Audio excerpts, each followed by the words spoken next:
잘 지내고 있나요? 네, 선생님도 잘 지내고 있습니다. 오늘은 기도하다가 그런 마음이 들더라고요. 여러분이 보고 싶은 만큼 여러분을 위해서 기도해야겠다. 이런 마음을 하나님께서 주시더라고요. 영상으로 선생님의 마음이 얼마나 전해질진 잘 모르겠지만 여러분 되게 보고 싶고 엄청 많이 보고 싶거든요. 그래서 여러분을 위해서 더욱 기도함으로 선생님도 이 시간을 보내보도록 하겠습니다. 우리가 이제 계약한 지 한 달 정도 시간이 지났는데 여러분은 한 달 동안 어떤 시간을 보내셨나요? 그리고 지금 여러분이 처음에 학기를 시작했던 그 마음과 현재의 마음은 어떻게 다른가요?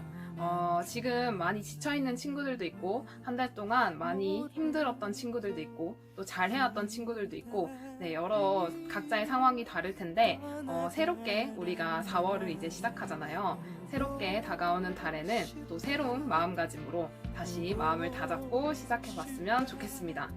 네, 오늘 강의는 선생님이 문제풀이 강의로 준비를 했습니다. 여러분들이 또 현대사만 공부하다 보니까 앞에 내용이 기억이 안 날 수도 있을 것 같아요. 그래서 앞에 있는 내용들을 같이 복습하면서 문제도 풀고 또 우리의 기억 속에 있는 것들을 끄집어내는 그런 강의니까요. 여러분들이 문제 푸시고 채점하시고 그 다음에 이 해설 영상을 시청해 주시면 되겠습니다. 그러면 문제 풀러 같이 가봅시다. 출발! 1번 문제부터 함께 살펴보도록 합시다. 사실 선생님이 지금 5번 문제까지 이 목소리를 녹음했다가 마이크를 끄고 녹음했다는 사실을 알고 굉장히 좌절하고 있었어요. 그런데 그래도 여러분을 위해서 다시 힘을 내보도록 하겠습니다. 자, 1번 밑줄 친 이 시대에 볼 수 있는 유물로 적절한 것은 항상 1번 문제에는 구석기, 신석기, 청동기 시대를 구분하는 문제가 나온다. 그래서 여러분들이 1번 문제는 꼭 맞춰야 된다. 혹시 틀리면 선생님이 뗀석기를 들고 찾아간다 라고 하는 부분이죠. 자, 그래서 유물이나 유적 이런 것들을 주고 그 시대의 특징을 찾으라고 한다든지 혹은 반대로 특징을 주고 그 시대에 사용됐던 유물을 찾으라고 한다든지 이런 문제가 자주 출제가 됩니다. 그러면 옆에서 우리가 알 수 있는 키워드, 시대를 알 수 있는 키워드 뭐죠? 네, 농경이 시작되었다라는 걸 통해서 우리가 바로 이게 신석기 시대구나 알 수 있어야 되고 이게 신석기 시대인 걸 혹시 틀릴까봐 또 힌트를 더 주고 있는데 바로 웅집이나 갈돌 이런 힌트를 통해서도 신석기 시대구나 라고 여러분들이 알 수 있습니다. 그러면 신석기 시대의 대표적인 유물 바로 빗살무늬 토기 1번에 딱 나오죠. 그래서 빗살무늬 토기가 사용이 됐고 2번 선지부터 천천히 살펴보면 2번 선지는 어떤 그림이죠? 이건 바로 명도전이에요. 이거는 철기 시대 때 중국과 교류했던 흔적을 알 수 있는 화폐입니다. 자, 3번 그림. 이거 되게 중요한 유물이었죠. 이거 바로 호우명 그릇입니다. 호우명 그릇의 내용은 뭐다? 광개토대왕 짱짱맨 이렇게 적혀 있다. 그런데 그게 신라 땅에서 발견이 되더라. 광개토대왕이 신라에 침입했던 왜를 도와줬던 사건을 기념하기 위한 그릇이구나 라고 후대의 사람들이 밝혀냈습니다. 그래서 이 광개토대왕 때 신라에 침입한 왜를 격퇴해준 사건 이거 중요하다고 했었죠. 자주 출제가 되는 부분이고 이때 고래 싸움에 새우등 터진 나라가 있었죠. 네, 바로 신라 옆에 있는 가야의 반장이었던 금관가야가 이 사건에서 일본군이 도망을 가다가 이 가야 땅으로 금관가야 땅으로 도망을 가서 광개토대왕이 이거를 공격하는 과정에서 금관가야도 피해를 입었어요. 그래서 이 가야의 6개의 가야 연맹을 이끌고 있던 금관가야가 쇠퇴하고 새로운 가야가 반장이 되더라. 그게 바로 대가야입니다. 그래서 금관가야에서 대가야로 그 세력의 중심이 옮겨가는 그런 사건이기도 했기 때문에 여러분들이 지금 봤던 이 내용들을 꼭 연결해서 잘 기억해 두시기 바랍니다. 자, 4번 청동검이죠. 그렇죠. 이거 비파형 동검입니다. 비파형 동검은 청동기 시대의 유물이죠. 자, 5번 이 그림 뭐 하는 그림일까요? 그렇죠. 이거 치국이입니다. 비의 양을 재는 치국이 이거 만든 사람 우리 위인전으로 많이 읽었죠. 장영실이고 장영실을 등용했던 누구 때? 조선 세종 때의 유물이다. 이렇게 여러분이 기억하면 됩니다. 자, 2번 문제로 넘어가 봅시다. 밑줄 친 이 국가에 대한 설명으로 옳은 것은, 자, 이 국가는 대내외적인 상황에 따라서 수도를 2차례 옮겼대요. 자, 우리의 역사에서 수도를 2차례나 옮겼던 나라, 바로 백제입니다. 백제인 걸 눈치를 챘는데, 그러면 확인차 밑을 보면 한성, 웅진, 사비로 옮겼대요. 아, 백제가 확실하구나 라고 생각하고 문제를 풀면 됩니다. 백제의 수도 변천도 굉장히 출제가 자주 되는 부분이기 때문에 여러분들이 이거를 잘 기억을 해둬야 되는데, 특히 이렇게 수도를 바꿀 때 왜 수도를 천도하는지 그 연결고리들을 여러분들이 기억하는 것이 중요합니다. 자, 한성에서 웅진으로 옮겨갈 때 백제의 큰 위기 상황이 하나 있었는데 뭘까요? 네, 아이 계로왕 장수 돌침대에 누워야겠다, 이거 여러분들이 맨날 하잖아요. 자, 계로왕이 장수왕의 공격을 받아서 죽은 사건, 그것이 국가의 큰 위기였고, 그래서 웅진으로 수도를 옮겨갔다라고 했었습니다. 그래서 이것도 여러분들이 기억을 해두고, 그러면 웅진에서 사비로 넘어갈 때는 왜 수도를 옮겼을까요? 일단 누구 왕 때 수도를 옮겼나요? 네, 이거 성왕 때 수도를 옮겨가는데, 나라를 다시 부흥시키자, 이런 위기에 있던 백제를 옛날처럼 근초고왕 때처럼 우리가 다시 부흥시키자 라고 하면서 사비로 수도를 천도하고, 또 더불어서 뭐도 바꾸죠? 나라 이름도 바꾸는데, 그 나라 이름이 남부여라는 칭호로 나라 이름을 바꿉니다. 그래서 여러분들이 백제의 수도 변천과 그 이유, 이런 얽힌 역사적 사실들을 잘 기억을 해두시기 바랍니다. 자, 그러면 백제에 대한 설명을 고르면 되겠네요. 석굴암을 조성하였다. 이거 어느 시대? 어느 나라? 통일신라죠. 그 다음에 무령왕릉을 축조하였다. 이거 무령왕 어느 나라의 왕이죠? 백제의 왕이죠. 그래서 2번이 답이 되겠네요. 자, 무령왕릉은 특히 중국 남조의 영향을 받았다.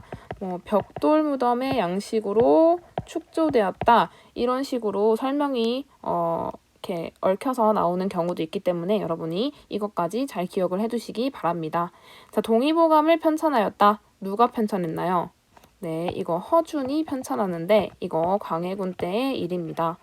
팔만대장경을 조판하였다. 이거 어느 시대? 고려 후기 때 누가 침입해서?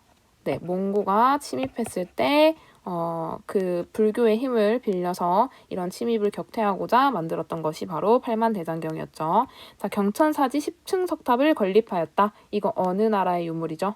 네, 고려 불교 예술 중에 하나입니다. 그래서 답은 2번이 됩니다. 자, 가에 들어갈 내용으로 가장 적절한 것은 이 왕의 통치체제 정비 내용이래요. 무슨 왕인지 한번 봅시다. 김흠돌의 난을 진압하고 왕권을 강화했대요. 이것만 보고도 여러분들이 이게 신문왕이구나 라는 걸 알 수 있어야 됩니다. 자, 통일신라에서는 거의 신문왕만 나온다고 봐도 과언이 아닐 정도로 이제 신문왕만 집중적으로 출제되는 그런 왕이에요. 그래서 뉴스페이퍼 킹 여러분이 꼭 기억을 해두시고, 신문왕의 정책을 한마디로 요약해라 하면 옆에도 나오지만 바로 왕권 강화예요. 그래서 왕권을 강화하기 위해서 신문왕이 펼쳤던 여러 가지 정책들을 여러분들이 꼼꼼하게 기억을 해두실 필요가 있습니다. 네, 그리고 구주 오소경 체제를 정비한 것도 바로 신문왕 때 일이죠. 자, 1번부터 봅시다. 노급을 폐지했어요. 이 노급이 뭐였죠? 네, 수조권과 노동력을 같이 지급하던 그런 제도였어요. 그래서 이 수도권과 노동력을 같이 지급을 하니까 이것이 귀족들의 경제적 기반이 되어서 왕권을 위협하는 존재로 귀족이 세력을 키워가더라. 그래서 그러지 말고 귀족 세력을 약화시키기 위해서 노급을 폐지하는 대신 뭐를 지급하자? 수조권만 지급하는 관료전을 지급하자라고 했던 게 바로 신문왕의 정책입니다. 그 다음에 대가야를 복속시켰어요. 이거는 누구 왕 때? 이건 바로 신라의 진흥왕 때의 이야기입니다. 금관가야를 멸망시킨 왕은 누구였을까요? 네, 금관가야는 법흥왕 때 법흥왕에 의해서 병합됩니다. 여러분이 이것까지 기억을 해두시고, 군국기무처를 설치했어요. 이거 어느 때 나오죠? 이거 바로 갑오개혁 때 갑오개혁을 추진하기 위해서 설치한 기구였습니다. 사신관 제도를 마련했어요. 이거 어느 시대? 누구 왕? 고려시대 태조의 정책 중 하나입니다. 태조가 이제 후삼국을 통일했죠. 그래서 후삼국을 통일하고 나서 각 지역에 흩어져 있었던 각 지역에서 세력 기반을 구축하고 있었던 호족들을 통합시키는 것이 태조의 가장 큰 숙제였어요. 이 호족들을 얼마나 잘 견제하고 통합시키느냐, 이것이 큰 과제였는데, 그래서 실시한 제도가 바로 사신관 제도였죠. 사신관으로 임명해서 그 지역에서 일어나는 반란이나 이런 것들을 통제하게끔 하는 제도, 거기에 대한 책임을 묻는 제도였다. 여러분들이 이렇게 기억을 하시면 되고, 이 사신관 제도랑 세트로 나오는 제도가 하나 더 있죠. 바로 기인 제도. 호족의 자제들을 서울에 인질로 잡아놓고 호족이 반란을 일으키거나 하지 못하게 하는 그런 제도를 실시를 했습니다. 자, 5번 22담로의 왕족을 파견했어요. 이거는 우리가 아까 봤던 무령왕에 대한 설명입니다. 자, 무령왕이 22담로의 왕족을 파견했던 목적, 이것도 바로 왕권을 강화하기 위한 목적. 그러니까 지방까지 왕의 명령을 잘 전달하기 위해서 왕족을 파견해서 지방 통제력을 강화시켰던 제도였습니다. 여러분들이 이것까지 잘 기억을 해두시면 됩니다. 한국을 통일하였다. 문무왕 때. 그 다음 균역법을 실시하였다. 이거 어느 왕 때죠? 조선의 영조 때의 이야기입니다. 영조의 정책도 좀 많이 출제가 되고 균역법도 자주 출제되는 부분입니다. 균역법은 어떻게 했던 제도다? 군포 부담을 두 필에서 한 필로 줄여줬던 제도다. 그래서 백성들의 군포 부담을 줄여주기 위해 실시를 했지만 이렇게 해서 군포 수입이 감소하게 되니까 국가 재정을 확보하기 위해서 뭐를 거뒀다? 네, 결작을 징수했다. 이런 내용이 나오면 영조 때다. 이런 걸 여러분들이 기억을 해야 됩니다. 그 다음에 경국대전을 반포하였다. 이거는 조선 성종 때의 이야기입니다. 그러면 경국대전을 편찬하였다. 편찬을 시작하였다. 이거는 어느 왕 때죠? 네, 이거 편찬 시작은 바로 세조 때. 그래서 세조 때 시작해서 성종 때 완성하였다라고 여러분이 기억을 해야 됩니다. 독서 상품가를 마련하였다. 이거 어느 왕? 이거 통일신라의 원성왕 때 있었던 제도입니다. 그래서 유교 경전을 이해도에 따라서 상중 하품으로 나눠서 관리를 등용하는데 사용했던 그런 제도, 바로 독서 상품가입니다.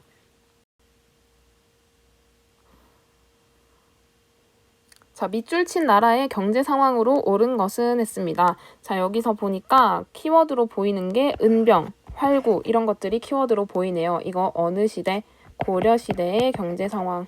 고려시대 주로 사용되었던 은병과 활구에 대한 이야기입니다. 그러면 고려시대에 대한 선지를 고르면 되겠네요. 자, 1번 지게가 발급되었다. 이거는 바로 광무개혁 때 있었던 일이고, 광무개혁은 대한제국 때 이루어졌죠. 그 다음 영정법이 시행되었다. 이거는 바로 인조 때 시행된 거죠. 이거 영정법은 영원히 전세를 고정한다 라고 해서 영정법이고, 1결당 4두로 전세를 고정시켰던 그런 조선 후기의 제도였다 라고 여러분이 알면 됩니다. 자, 직전법이 실시되었다. 이거는 세조 때. 조선 초기에는 과전법이 시행이 되다가 이제는 현직 관료한테만 토지를 주는 직전법을 실시하게 되는데 바로 세조 때 이야기입니다. 전지와 시지가 지급되었다. 전시과제도. 이거 어느 시대? 고려시대죠. 그래서 답은 4번이 되겠네요. 자, 개항장에서 거류지 무역이 이루어졌다. 이거는 이후에 있었던 개항기 때의 이야기라는 걸 여러분들이 알 수 있어야 됩니다. 그런데 여기서 거류지 무역이 행해지다가 개항장 근처에서만 행해지다가 이게 내지 무역으로 바뀌게 된 계기, 이거 중요하다고 했었죠. 그렇죠. 조청, 상민, 수륙, 무역, 장정. 네, 풀네임 여러분들이 꼭 기억을 해두시고, 이 조청, 상민, 수륙, 무역, 장정의 계기가 되었던 사건 4글자, 네, 이모군란까지 여러분들이 꼭 엮어서 기억을 해두시기 바랍니다. 자, 6번 다음 역사서에 대한 설명으로 옳은 것은 기전체 형식의 책이래요. 본기, 연표 이런 것들로 구성이 돼 있다. 삼국에 대한 내용을 적고 있었다. 이거 무슨 책일까요? 그렇죠. 삼국 사기에 대한 내용입니다. 여러분들이 삼국사기와 삼국유사 정도 여러분들이 역사서를 기억을 해두면 되는데, 삼국사기는 누구에 의해서 쓰여졌다? 이거 김부식입니다. 그 다음에 삼국유사는 이련 스님이 쓴 것이죠. 삼국사기는 1135년에 쓰여졌어요. 그리고 삼국유사는 언제 쓰여지냐면 바로 몽고 침입기 때 쓰여집니다. 그래서 이렇게 외침이 있었을 때 쓰여진 역사책이기 때문에 어떤 특징을 가지고 있냐면 바로 우리의 민족성, 우리의 민족의 기원, 정통 이런 것들을 강조하면서 사람들의 민족의식을 불러일으킨 데 그 목적이 있었어요. 그래서 여기서 단군 신화가 수록이 돼 있죠. 우리는 단군의 민족이다. 이렇게 해서 사람들을 하나로 결집시키는 역할을 했던 것 바로 삼국유사였습니다. 그래서 삼국사기는 여러분이 기전체 형식이라는 거 같이 엮어서 꼭 기억을 해두시고, 보통 여러분 수능 수준에서 기전체 형식의 사서다라고 하면 삼국사기 말고는 다른 걸 물어보는 경우는 없을 거예요. 그래서 이걸 기억해 두시고, 그러면 기전체는 어떤 특징을 가지고 있냐면 본기와 열전으로 본기, 열전 여기서 하나씩 따서 기전체인데, 그래서 이 본기에서는 왕 중심으로 어떤 왕 때는 무슨 일이 있었고, 어떤 신하를 등용해서 어떤 일을 했고 이런 것들을 쓰고 있고, 열전은 이제 유명한 인물, 그 시대 이제 당대의 유명한 인물에 대해서 쓰고 있어요. 그래서 전반적으로 기전체는 인물 중심의 역사 서술 방식이다라고 여러분들이 기억을 하면 됩니다. 자, 그러면 1번부터 같이 살펴보면 무신정변 이후 편찬되었다. 무신정변 언제일까요? 이거 1170년에 있었던 거죠. 그래서 이거 틀린 설명이고, 김부식 등이 편찬에 참여하였다. 이게 바로 답이 되겠죠. 그 다음 조선 왕조의 정통성을 강조하였다. 이거 아니에요. 고려예요. 그 다음 청과의 통상 확대 등을 주장하였다. 이거 아직 청나라가 없을 때예요. 단군의 고조선 건국 이야기를 수록하였다. 이게 바로 삼국유사. 이렇게 여러분들이 푸시면 됩니다. 자, 7번 밑줄 친 왕의 정책으로 옳은 것은 했어요. 자, 공법의 시행 결정. 공법이라는 거 보고 공법을 시행한 왕 바로 세종, 조선의 세종이라는 걸 여러분들이 바로 파악을 할 수 있어야 돼요. 그래서 마지막에 보니까 전분 6등법과 연분 9등법에 따른 전세 수치가 이루어질 것이다. 그래서 전분, 토지의 등급을 6등급으로 나누고, 연분, 그 해의 풍흉에 따라서 그거를 9등급으로 나눴대요. 그래서 굉장히 많은 경우의 수가 나오기 때문에 엑셀이 없는 그 조선 그 당시에는 굉장히 복잡한 제도였다. 그래서 나중에 제대로 실시가 안 된다라고 선생님이 설명을 했었죠. 네, 그래서 세종에 대한 그럼 정책을 고르면 되는데, 역분전을 지급하였다. 역분전, 이거 고려 태조 때 공신들에게 지급한 토지입니다. 그 다음 대동법을 실시하였다. 이거 어느 왕 때죠? 이거 광해군 때입니다. 이거 대동해요 이렇게 외우면 좀 잘 외워질 것 같아서 선생님 한번 생각을 해봤습니다. 네, 대동합니다. 네, 대동법은 무슨 제도였냐면 원래는 뭘로 바쳤다? 이거 공납을 특산물로 바치는 제도였는데, 특산물이 아니라 지리산에 사는 사람한테 광어회를 가져오라고 하는 거예요. 그러니까 광어회를 사다가 내야 되는 그런 일이 발생하고, 그래서 광어회 파는 사람들이 광어회를 엄청 비싸게 판다. 그래서 백성들이 살기 힘들었다. 그렇게 현물로 내지 말고 이제는 뭐로 내라? 그렇죠. 돈포미로 내라. 이렇게 했던 제도가 바로 대동법입니다. 그 다음 당백전을 발행하였다. 이거 어느 왕 때죠? 이거 왕이 아니라 흥선대원군 때죠. 흥선대원군 때 개혁정치의 일환. 흥선대원군 때 뭘 하기 위해서 이 당백전을 발행하나요? 바로 경복궁 중건하기 위한 그런 자금을 마련하기 위해서 이 화폐 가치를 엄청 상평통보의 100배로 했던 그런 화폐를 발행하게 되는데, 그게 바로 당백전이었다. 자, 농사직서를 편찬하였다. 이게 바로 세종에 대한 이야기죠. 그래서 이전까지는 어디의 농법을 주로 우리가 따라했어요? 중국의 농서를 들어와서 중국 농법을 그대로 우리나라에서 해봤더니 잘 운영되지 않더라. 우리도 우리 토지와 우리 기후에 맞는 그런 농법을 써야 된다라고 하면서 편찬했던 것이 바로 농사직설입니다. 자, 금난 정권을 폐지하였다. 어느 왕 때? 이거 숙종 때. 이거 네 글자로 뭐라고 하죠? 이거 숙종이 아니라 정조 때. 이거 신해 통공에 관한 설명이죠. 그래서 난전을 금하는 권리를 가지고 있었던 시던 상인의 특권을 빼앗고 이제 자유롭게 상행위를 할 수 있도록 했던 것 바로 신해 통공이었습니다.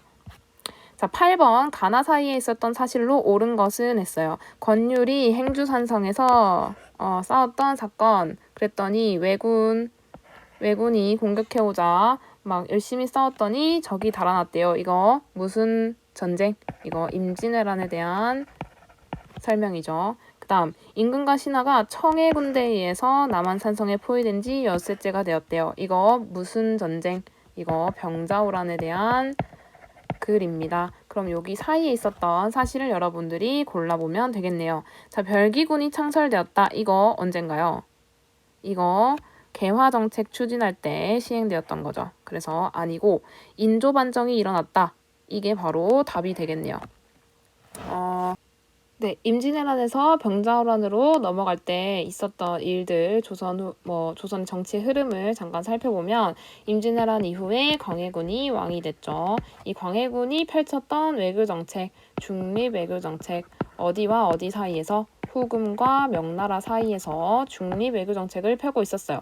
근데 이 당시 이제 북인이 집권하고 있었는데 그 다른 붕당, 그렇죠. 서인의 입장에서 이걸 가만히 보니까 마음에 안 드는 거예요. 왜냐면 명나라는 우리를 도와준 부모의 나라인데 이 부모의 나라를 배신하고 후금이랑 친하게 지내는 게 말이 되냐라고 하면서 광해군 정권에 대해서 비판을 하게 되고 광해군이 이제 폐모살제를 저지르게 되면서 왕위에서 폐위되게 됩니다. 그래서 그 다음에 왕으로 등장한 것이 바로 인조 반정이라고 하고 이때 서인이 집권하게 되고 이 서인과 인조 정권에서 추진했던 외교정책 네 글자로 친명 배금 정책을 실시합니다.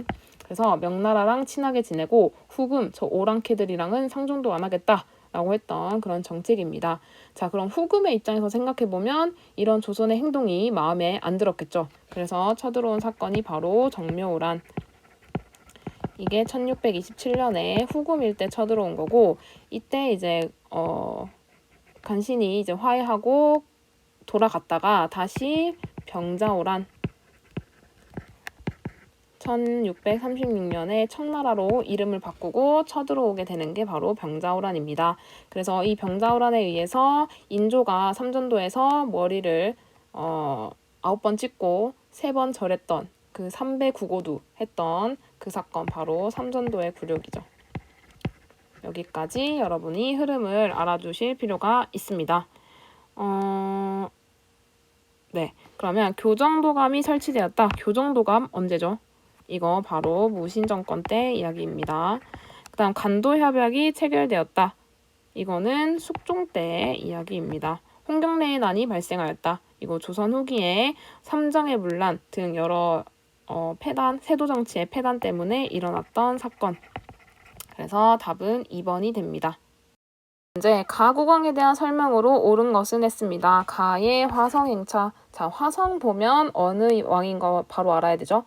네, 바로 정조라는 걸 여러분들이 꼭 알아야 됩니다. 자, 정조는 수원 화성을 준다든지 아니면 뭐 사도세자에 대한 이야기를 한다든지 뭐 탕평책에 대한 이야기를 한다든지 이런 걸 통해서 정조를 쳐준 다음에 정조의 정책 중에 하나를 골라라 이런 문제가 주로 출제가 되고 조선 후기 왕 중에서는 가장 많이 출제되는 왕입니다. 그래서 여러분들이 꼭 기억을 해두시기 바랍니다. 자, 우상국을 복속시켰다. 어느 왕 때? 이거 신라의 지증왕 때의 이야기입니다. 그 다음에 훈민정음을 반포하였다. 이거 세종대왕이죠. 초계문신제를 시행하였다. 이게 바로 정조에 대한 내용입니다. 자, 초계문신제는 어떤 제도였어요? 네, 젊고 유능한 관리들, 하급 관리들을 재교육시키는 제도. 그래서 자신의 측근으로 등용해서 자신의 권력을 뒷받침하도록 했던 제도가 바로 초계 문신제였고, 정조는 아버지 사도세자가 그런 권력의 소용돌이 속에서 죽는 걸 어렸을 때부터 봤기 때문에 자신도 언제 그렇게 죽을지 모른다라는 그런 위기감을 갖고 계속해서 자신의 측근 세력들을 이렇게 만드는 그런 작업들을 많이 했어요. 그래서 그 중에 하나가 초계 문신제였고, 또 자신의 친위 부대인 장룡령도 설치하고, 그 다음에 신분 이런 것들에서 좀 탈피해서 자신의 권력을 뒷받침해줄 수 있는 지식인들로 삼았던 것. 네, 바로 그래서 서울 출신의 사람들도 이때 많이 등용을 합니다. 그 다음 신해통공 이런 것도 있었고요. 그래서 여러분들이 정조의 정책 꼭 기억을 해두시기 바라고, 전민변전동합을 설치하였다. 이거 어느 때? 이거 공민왕 때. 이거 누구의 세력을 누르기 위해서? 바로 고려 말기에 원나라의 세력을 등에 업고 권력의 행포를 부렸던 건문세족을 누르기 위해서 실시했던 정책이었다. 자, 북한산 순수비를 건립하였다. 이거 어느 왕 때일까요? 이거 신라의 진흥왕 때의 이야기입니다. 자, 진흥왕이 한강 유역을 차지하고 굉장히 신이 났어요. 자, 여러분도 좋은 일 있으면 막 자랑하고 싶잖아요. 그래서 진흥왕이 자기가 한강 유역을 차지하고 나서 자기가 정복한 땅을 이렇게 돌아봐요. 순찰을 해요. 그걸 우리가 순수라고 하는데, 그 순수를 기념하기 위해서 비석까지 세웁니다. 그게 바로 북한산 순수비입니다. 그래서 여러분들이 이것까지 기억을 해두시면 됩니다. 자, 10번. 다음 상황이 나타난 시기에 볼 수 있는 모습으로 적절한 것은 상평통보, 이것만 보고 어느 시기다? 조선 후기다 라는 걸 여러분이 알 수 있어야 되고, 또 힌트를 찾아보면 보니까 한글 소설 많이 읽고 춘향전 이런 걸 통해서 판소리나 한글 소설이 유행하기 시작한 시기, 조선 후기구나 라는 걸 여러분들이 알 수 있어야 됩니다. 그러면 여기서 선지에서 답을 찾아보면 바로 2번이 되겠네요. 판소리. 국자감에서 공부하는 학생, 국자감은 어느 시대의 교육기관? 그렇죠. 이거 고려시대의 국립교육기관이었다. 그 다음 불국사 창건에 참여하는 장인. 이거 통일신라 때죠. 안시성에서 당군과 싸우는 병사. 이거 당군과 싸웠던 누구죠? 그렇죠. 고구려. 그 다음 황룡사 구축목탑을 만드는 목수. 이것도 바로 통일신라죠. 자, 그래서 조선 후기에 이러한 문화들이 발전을 하게 되는데, 이때 당시 특히 서민 문화가 많이 발달을 합니다. 그래서 이전까지는 문화 같은 걸 향유할 수 없었던 그런 서민들이 문화의 주인공으로 등장하게 되는데, 그 배경이 되는 게 뭐였죠? 바로 모내기법. 모내기법으로 생산력이 향상되면서 부를 많이 소유한 농민들이 등장하기 시작하더라. 그래서 부농층이 성장을 했고, 이런 사람들이 이제 돈을 자기가 소유한 그런 부를 바탕으로 양반의 지위까지 양반으로까지 행세를 하더라. 그래서 양반을 비판하기도 하고 이런 모습들이 나타나기도 합니다. 그래서 여러분이 이 변화를 꼭 기억해 두시고, 모내기법 이것도 키워드로 꼭 기억해 두시기 바랍니다. 자, 11번 문제. 가에 들어갈 내용으로 적절한 것은 누구의 정치인데, 이거 5글자. 이거 흥선대원군이라는 거 여러분이 바로 알 수 있겠네요. 자, 옆에 보면 의정부 기능을 회복시키고 상군부를 부활시켰다. 그 다음 비변사 기능을 축소했다. 이거 누구의 세력들을 누르기 위함이죠? 바로 세도 정치, 세도 가문들을 누르기 위한 정치였다. 그래서 세도 정치 아웃 시키기 위한 흥선대원군의 그런 정책이었고, 대외적으로는 통상수교 거부 정책을 펼쳐서 병인양요, 심리양요 2가지 사건이 있었다. 그래서 이 흥선대원군의 대외 정책의 끝이라고 한다면 이 비석을 건립한 건데, 바로 척화비 건립. 외와 화친하는 자는 나라를 팔아먹는 짓이다 라고 비석에 새긴 다음에 전국 곳곳에 새겼다 라고 해서 이제 나라의 문을 꽁꽁 걸어 잠그는 그런 모습을 보였다 라고 여러분이 기억을 해두시면 됩니다. 자, 병인양요의 원인이 되는 사건은 뭐였죠? 네, 병인박해입니다. 병인박해, 천주교 선교사들, 프랑스 선교사들을 대거 이제 처형하게 되는데, 그 사건을 구실로 일으켰던 프랑스가 쳐들어왔던 사건이고, 이 사건의 결과 결과로 중요하게 언급되는 게 하나 있어요. 네, 외교장각 도서를 이때 많이 약탈해 가더라. 그래서 도망갈 때 이제 그냥 물러가는 게 아니라 이 도서들을 가져갔더라. 그 다음에 신미양요의 원인은 뭐였죠? 그렇죠. 제너럴 셔머노 사건이었습니다. 이 제너럴 셔머노 사건 때문에 이제 이 사건을 구실로 미국이 쳐들어왔고 이때 활약했던 장군의 이름 어재연 장군, 활약했던 전투의 이름 광성보 전투까지 여러분들이 꼭 기억을 해두시기 바랍니다.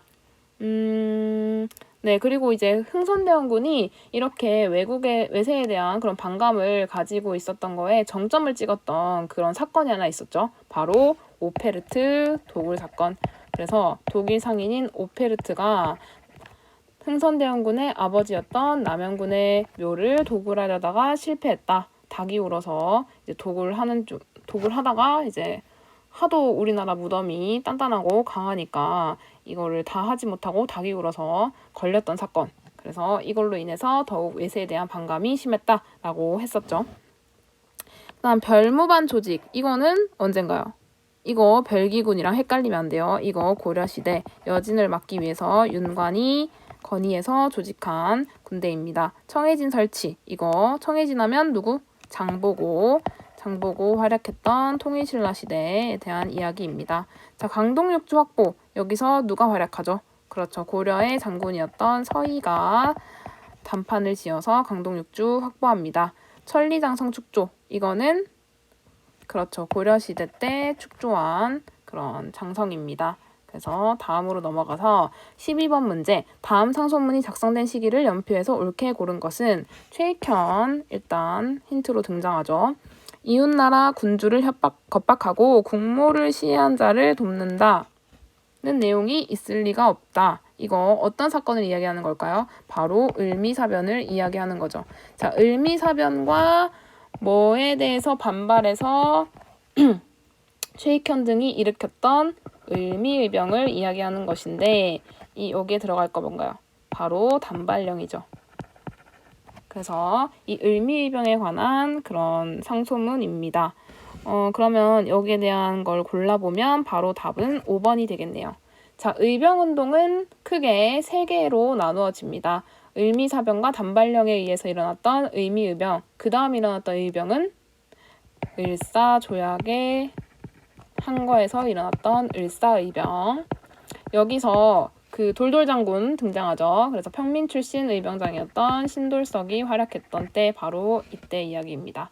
그 다음 마지막 의병. 그렇죠. 우리 미스터 션샤인에서 봤었던 정미의병. 이 정미의병은 뭐에 대항해서 일어났던 거죠? 그렇죠. 정미 7조약. 그리고 고종의 강제퇴위. 또 군대 해산 이런 것들에 반발해서 일어났던 의병이 바로 정미의병이었다. 그래서 정미의병에는 해산된 군대가 가담하기 때문에 조직력과 전투력이 몰라보게 향상되었다라고 했었습니다. 다음 상황이 끼친 영향으로 옳은 것은 이휘종은 러시아 상트페테르부르크에서 지내다가 밀사단에 합류했대요. 여기 보니까 헤이그라는 키워드가 보이네요. 이거 헤이그 특사 파견했던 이야기죠. 누가 파견하나요? 그렇죠. 고종이 파견하죠. 그래서 이걸 파견한 걸 구실로 고종 황제를 퇴위시켰던 사건을 이야기하는 겁니다. 그래서 답을 골라보면 3번입니다.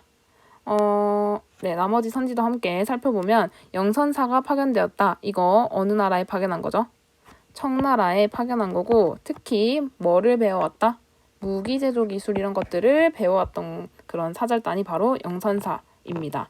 그 다음 훈련도감이 설치되었다. 이 훈련도감이 설치되게 된 배경, 바로 임진왜란 때 우리가 그런 국방에 너무 이제 소홀했다. 이런 것들에 대한 반성이 있으면서 국방을 다시 강화시키기 위한 정책의 일환으로 훈련도감을 설치했습니다. 그 다음 아간파천이 단행되었다. 이거는 관련 없는 얘기죠. 그 다음에 화폐정리 사업이 시작되었다. 이거는 1905년에 메가타가 주도해서 실시한 거고 관련 없는 내용입니다. 그래서 답은 3번. 다음 자료에 나타난 민족운동에 대한 설명으로 옳은 것은 1,300만 원 국채를 갚자고 보상동맹 단연회를 건립했다. 이거 단연은 뭔가요? 이거 금연회죠. 그래서 금연과 뭐 이렇게 금 가락지 이런 것들을 모아서 나라의 빚을 갚자고 했던 운동, 바로 국채보상운동에 대한 이야기입니다. 국채보상운동에 관한 설명을 그럼 골라보면 되겠네요. 조선 책량 유포에 반발하였다. 이거는 뭘 얘기하는 건가요? 바로 영남만인소를 이야기하는 거예요. 자, 조선 책략의 내용은 뭐였죠? 이거 8글자. 방러, 친중, 결일, 연미. 이게 바로 조선 책략의 내용이었죠. 그래서 러시아를 방어하기 위해서 우리는 중국과 친해야 하고 일본과 결합해야 되고 미국과 연결해야 된다. 그래서 여기 방점이 있었던 건 미국과의 수교를 주장했던 그런 책이었죠. 그래서 여기에 반발한 게 바로 영남만인소. 자, 서경 세력인 묘청 등이 주도하였다. 이거 묘청의 서경천도운동 고려시대 때니까 아니죠. 자, 청을 정벌하자는 주장을 제기하였다. 이거 배경이 뭐였죠? 청나라가 우리한테 엄청난 굴욕을 안겨준 바로 병자호란 이후에 있었던 독벌론에 대한 이야기입니다.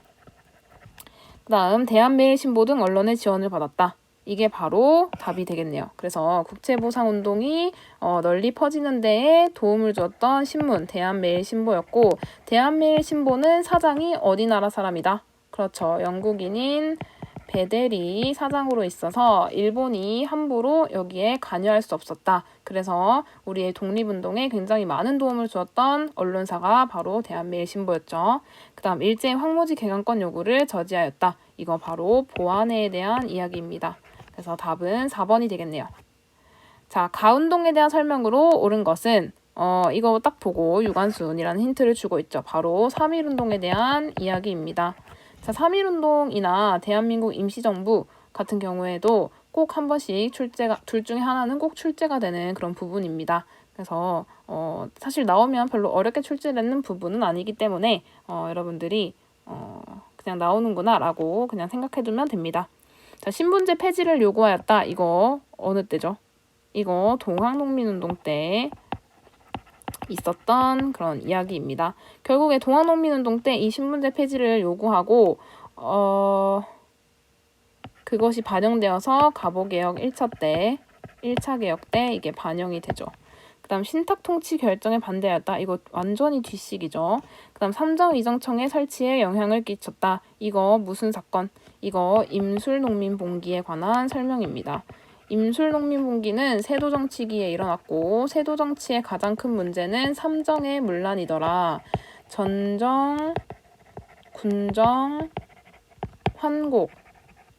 특히 이 환곡이 문제였는데 이 환곡은 봄에 곡식을 빌려줬다가 가을에 이자 쳐서 갚게 하는 그런 제도였는데 나는 빚을 질 필요가 없어요. 근데 억지로 이거를 빌려가게 하는 거예요. 그런 다음에 엄청 이자를 붙여서 사람들한테 이걸 돌려받아요. 이런 식으로 백성들을 굉장히 많이 수탈했던 그 문제가 생겼던 것이 바로 환곡제도였다. 그래서 이러한 삼정의 문란 때문에 사람들이 봉기를 많이 일으켰다. 임술년에 폭발적으로 봉기가 일어나서 우리가 그것을 임술농민봉기라고 불렀었죠. 그래서 이걸 통해서 삼정을 개선해야겠다라고 정부가 생각을 하게 되고 그래서 추진하기 위한 관청으로 삼정이정청, 삼정을 바르게 고친다라고 해서 삼정이정청이라는 관청을 설치하지만 제대로 시행되지는 않는다라고 했습니다.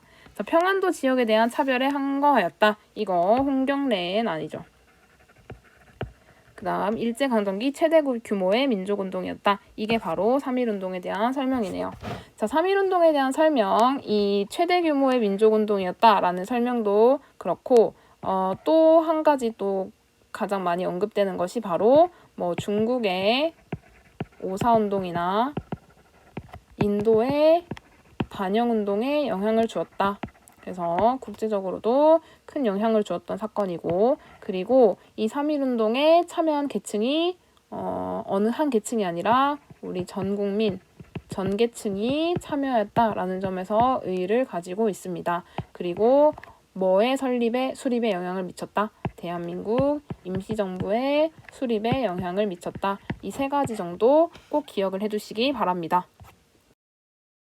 자, 16번 문제. 가에 대한 설명으로 옳은 것은 1927년에 창립되었대요. 조선 최대의 단체로 해소론이 제기되고 있대요.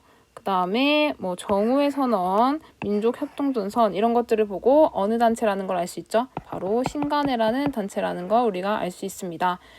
그 당시에 1920년대에 우리나라 내에서 두 세력으로 나뉘어서 그 민족운동을 하던 그런 세력들이 있었는데 바로 민족주의와 사회주의가 있었죠. 이 민족주의와 사회주의가 손을 잡은 단체인데 이 민족주의 중에서도 그냥 민족주의가 아니라 비타협적 민족주의자들과 손을 잡았던 손을 잡았던 단체였다라고 했었죠. 이 신간회가 성립되게 된 배경에는 바로 그 전해에 있었던 26년에 있었던 60만세 운동이 영향을 줬다. 그 다음에 이 신간회 창립 이후에 29년에는 광주 학생 항일운동이 있었는데 여기에 신간회가 많은 도움을 주었다. 특히 진상조사단을 파견해서 이 사건을 면밀하게 조사하는데 이 신간회가 가담을 했던 것이 가장 큰 그런 일이었다라고 설명을 했습니다. 그러면 여기에 대한 설명으로 옳은 것을 고르면 바로 3번이 되겠네요. 그래서 신간회에 대한 문제도 자주 출제되는 부분이기 때문에 여러분들이 꼭 기억을 해두시고 이 60만 세 운동부터 이어지는 광주 학생 항일 운동까지 이어지는 이 흐름까지 여러분들이 꼭 같이 기억을 해두시기 바랍니다. 자, 진단학부를 발행하였다. 이거는 진단학회라는 단체에 대한 설명입니다. 이거는 1934년에 만들어진 단체인데 우리 조선에 대해서 연구하는 그런 단체였어요. 조선사에 대해서.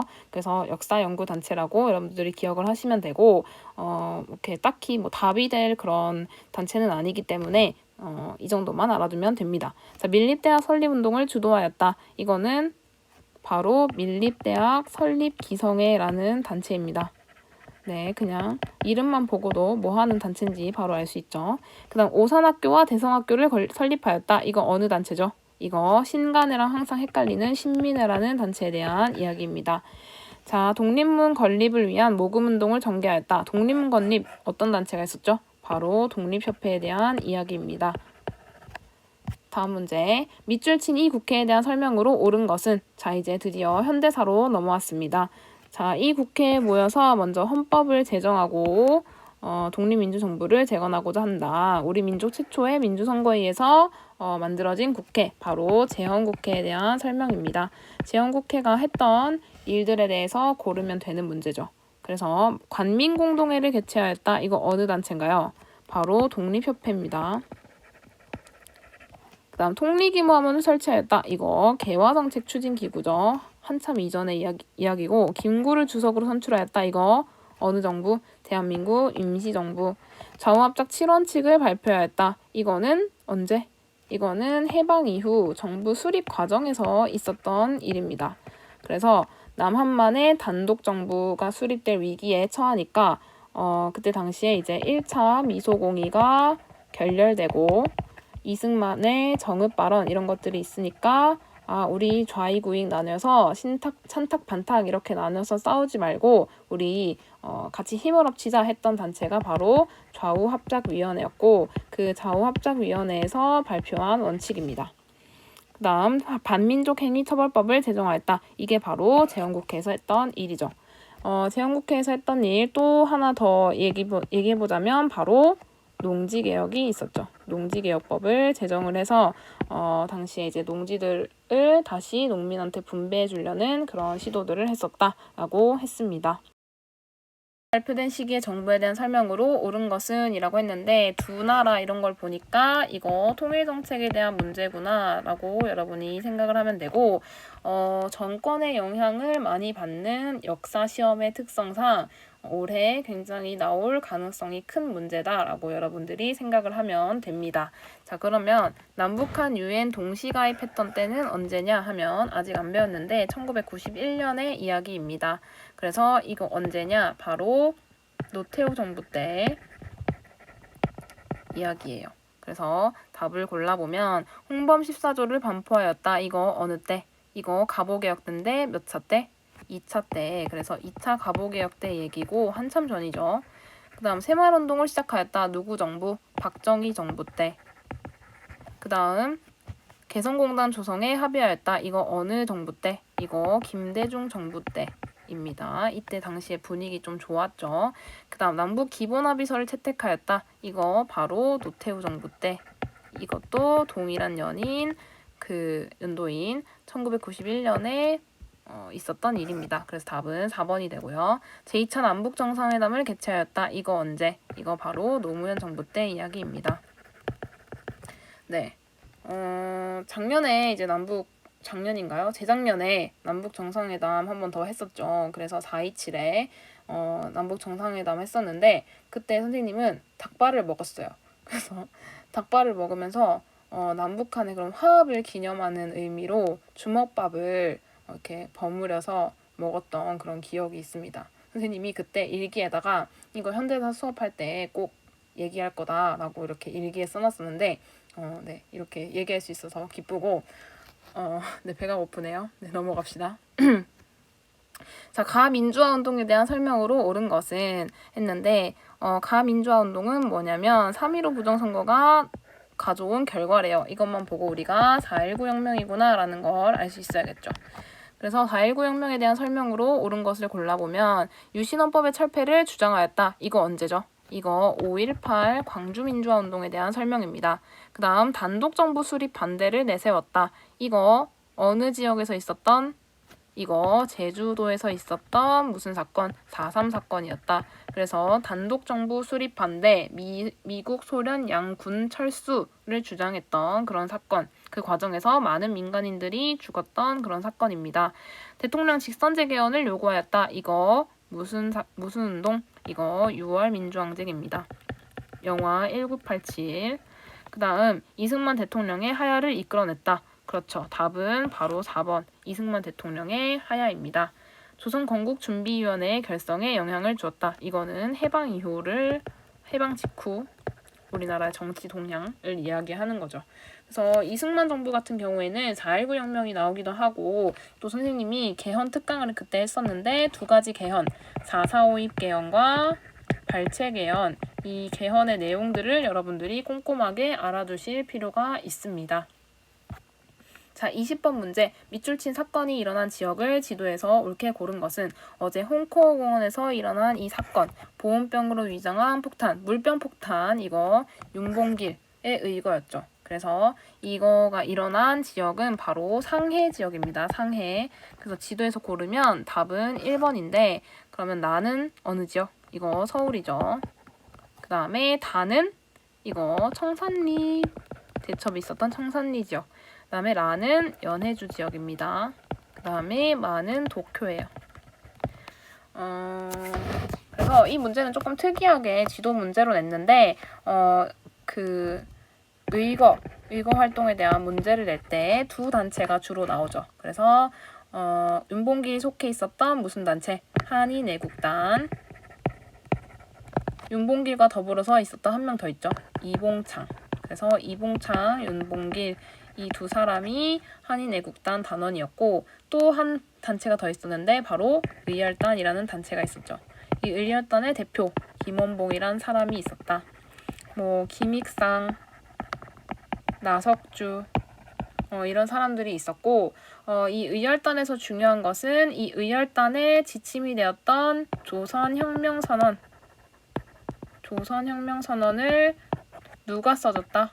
바로 신채호가 써줬다라는 점을 이제 자주 물어보는 부분이고 한인애국단은 임시정부와 엮어서 기억을 해둬야 되는데 1938년에 조직된 단체고 1923년에 그 대한민국 임시정부 에서 임시정부가 앞으로 나아갈 독립운동의 방향을 놓고 사람들이 회의를 열었는데 그 회의에서 의견이 좁혀지지 못하고 회의가 결렬되면서 임시정부가 이제 위태위태한 거예요. 그래서 이런 위기에 있었던 임시정부를 다시 이렇게 분위기를 쇄신하고자 김구가 조직한 단체가 바로 한인애국단이었습니다. 그래서 이것까지 여러분들이 기억을 해두시기 바랍니다. 네, 오늘 수업은 여기까지입니다. 다음 시간에 또 만나도록 합시다. 안녕!